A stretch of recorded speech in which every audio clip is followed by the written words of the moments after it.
नमस्कार विद्यार्थी मित्रांनो, मी कंठाई वैभव आपल्या या YouTube चॅनलमध्ये सर्वांचं स्वागत आहे.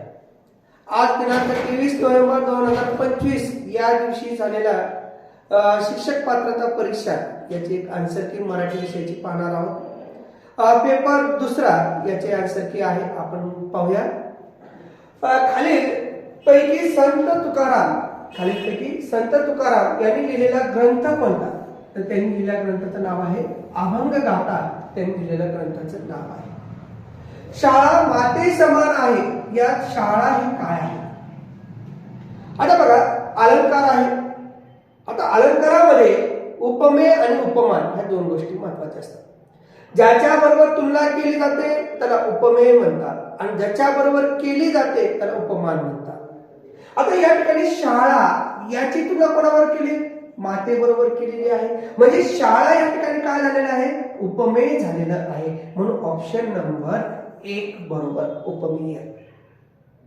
मग कडा कडा बघा, तिसरा प्रश्न. कडा कडा फोड नभ उडून माखिका.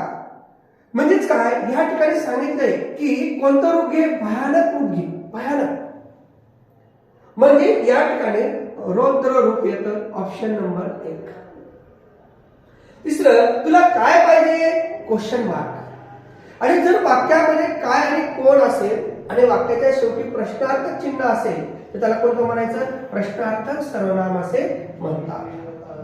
माधुरी बघा, 5वा प्रश्न. माधुरी माझ्या बहिणीची मुलगी आहे. या वाक्यात किती नामे आलेली आहेत? तर बघा, माधुरी 1, बहीण 2, मुलगी 3, तर एकूण किती नाम आलेले? 3 नाम आलेले आहे. बघा, वनिताने लाडू खाल्ला. या वाक्यात अपूर्ण भविष्यकाळी रूप कोणतं? मग आता पहिल्यांदा हे आपण काय ओळखूया? खाल्ला आलेला आहे. खाल्ला ज्यावेळेस येतं त्यावेळेस बघा सहाय्यक क्रियापद नाही, म्हणून हे साधा काळ आणि साधा कोणताही भूतकाळ.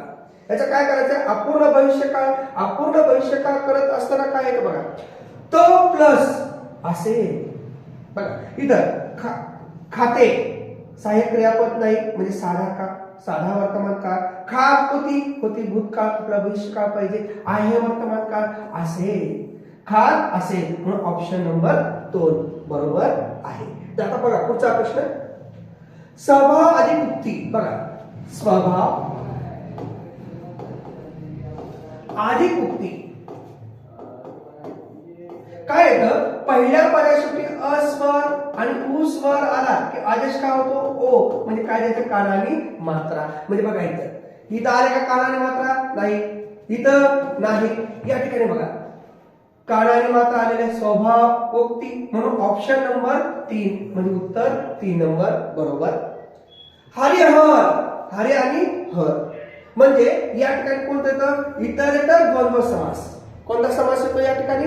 इतर येतं द्वंद्व समास. समाहार मध्ये येत नाही, वैकल्पिक मध्ये नाही, कर्मधारी नाही. तर आपल्याला काय विचारलंय? तर इतर येतं द्वंद्व समासामध्ये त्याचा समावेश केला जातो. पुढचं, वर शब्दाचा समानार्थी नसलेला शब्द कोणता? नसलेला. अधिक बघा, श्रेष्ठ वरिष्ठ. आशीर्वाद वर म्हणजे आशीर्वाद. नवरा मुलगा याला सुद्धा वर आणि मुलगी असेल तर वधू म्हणतो आपण. मग कोणता नाही? जरा शब्द म्हणजे ऑप्शन नंबर 2 हे आहे त्याचं उत्तर. आता बघा, विरुद्धार्थी शब्दाची योग्य जोडी कोणती? भाऊ भ्राता बरोबर आहे. मित्र दोस्त बघा विरुद्धार्थी म्हणलेला आहे तर योग्य जोडी म्हणलेला आहे. तर भाऊ भ्राता होत नाही, हे चुकीचं आहे. हे चुकीचं आहे. हे म्हणजे काय आहे? उत्कर्ष अपकर्ष ही योग्य जोडी आहे. पुढचा 11वा प्रश्न बघा. दुःखाविषयी सांगताना पुढीलपैकी कोणते उदाहरण उत्तरात आलेले नाही? बघा, गोड जेवण आलेलं आहे, अंधारी रात्र आलेला आहे, फक्त रडणारी व्यक्ती हे आलेलं नाही. म्हणून ऑप्शन नंबर 3. दुःख कशासाठी येतात? तर बघा, व्यक्तिमत्व घडून यासाठी येतात, चुकीचं आहे. आपण आनंदी व्हावे यासाठी येतात, चुकीचं आहे. सुखाची किंमत करून यासाठी येतात, चुकीचं आहे. म्हणजे ऑप्शन नंबर 1 कशासाठी? कसोटी पाहण्यासाठी. उतार्यातून लेखकाचा कसा दृष्टिकोन प्रतीक होतो? नकारात्मक, उदासीन का उत्साही? तर सकारात्मक दृष्टिकोन त्यातून उत्पन्न होतो. बघा 14वा प्रश्न. कळीसाठी कोण वाट पाहत आहे? तर बघा, का कोण पाहत? कळीसाठी कोण वाट पाहत आहे? सूर्याचं किरण. बरोबर. मग पुढीलपैकी कोणता निर्धार कवीच्या मनात येत नाही? बघा, फुल होण्याचा येतो, दिमागात मिरवण्याचा येतो, सुगंधी होण्याचा होतो. हे बघा इथं आहे उत्तर. फुल होण्याचा, दिमागात दिसण्याचा, सुगंधाने असल्याचा, कळीसाठी. बघा, म्हणून इथं काय येणार आहे? सूर्य होण्याचा. आता बघा, योग्य पर्याय वापरून मन पूर्ण करा. देखल्या देवा दंडवत. देखल्या देवा दंडवत. म्हणून 17व्याचं उत्तर काय येतं? 2. आता पुढचं बघा, आरती प्रभू या नावाने काव्य लेखन करणारे साहित्यिक कोण आहे? तर या ठिकाणी आहे खानोलकर. हे त्यांचे उत्तर. पुढील कोणते पुस्तक पु ल देशपांडे यांनी लिहिलेले नाही? तर अमृतवेल हे त्यांनी लिहिलेलं नाही. बरोबर. आकांक्षा घरी गेली. वाक्याचा प्रकार ओळखा. बघा, गेली क्रिया पूर्ण झाली, फक्त काळाचा बोध होतो, त्यावेळेस त्याला कोणतं म्हणा बानो?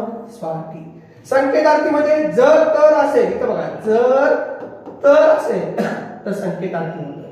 विद्यार्थीसाठी वा वी वे पाहिजे. केकट मध्ये सांगतो मी की हे ट्रिक्स आहे. आज्ञार्थीमध्ये क्रियापद एकेरी येतं. जा, गे, गेली असं येत नाही, जा येते. म्हणून याचं उत्तर काय येणार आहे? बरोबर, स्वार्थी वाक्य आहे. नंतर कुणी झाडांच्या फांदीवर चढले. आता इकडे बघा, या ठिकाणी चा प्रत्यय लागलेला आहे. बरोबर. आणि इथं झाडाच्या म्हणलं असतं, कोणी तर काय केलं? झाडांच्या म्हणजे अनेक वचनी केलेलं आहे. षष्टी अनेक वचनी सामान्य, म्हणून इथं षष्टी अनेक वचनी प्रत्यय लागलेले आहे. एक प्रत्यय लावता न येणारा शब्द कोणता? सामाजिक होतो, वाचिक होतो, धार्मिक होतो, ही आनंदिक होत नाही. तर पुढचं बघा, तर पुढील मागणी पत्राचा विषय कोणता असेल? तर लग्नासाठी बोलवणे हे तर नसेल, विद्यार्थ्यांना बक्षीस देणे हाही नसेल, प्रमुख पाहुण्यांचे आभार मानणे असेही नसेल, तर विद्यार्थी स्टेशनरी मागणे घेणे यासाठी असणार आहे. अ आ इ ई उ ऊ हे कोणते स्वर आहेत? सजातीय स्वर आहे. धरणी बघा, हे लघु, हे लघु, हे गुरु. लघु लघु गुरु. झाकले माणिकचा योग्य शब्द काय?